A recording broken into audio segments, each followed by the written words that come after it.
Mon papa est décédé, je suis rentrée de mission à 1h du matin, il est décédé dans la journée. Et j'ai dû écourter ma mission. Il y a eu tellement d'opportunités ratées avec ma famille, mes enfants, j'en deviens émotive. Et on se dit finalement, pourquoi tout ça? Pourquoi il n'y a pas... Voilà.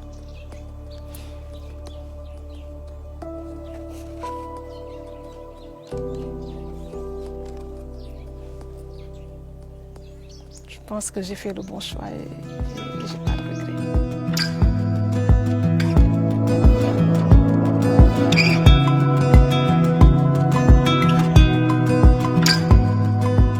Je suis Madame Ba, Thérèse Maye-Diouf, fondatrice de l'entreprise agroécologique Growing Life.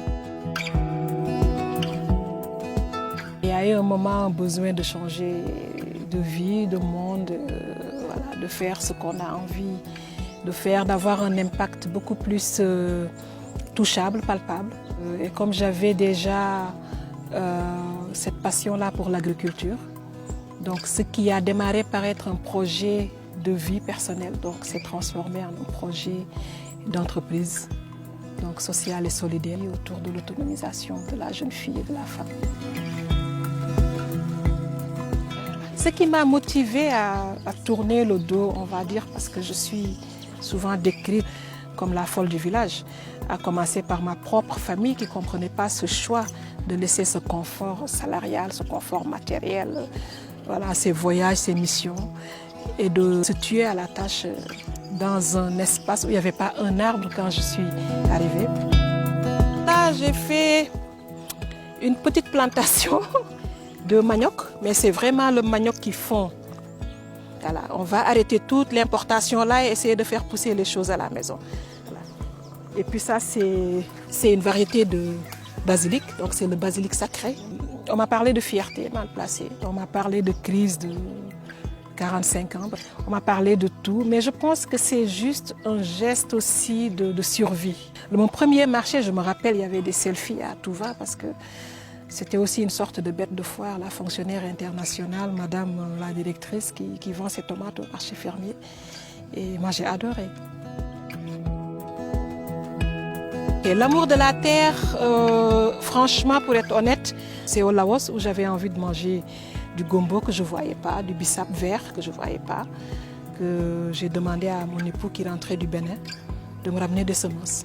Et je pense que c'est la première vue du premier fruit de mes plans qui a complètement bouleversé ma vie.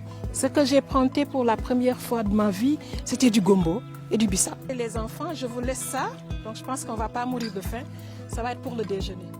Mon parcours, il est simple, il n'est pas simple. Je suis, comme beaucoup, un pur produit de l'école sénégalaise, donc du CI à la maîtrise. Et puis une expérience professionnelle avec l'IRD en anthropologie de la santé.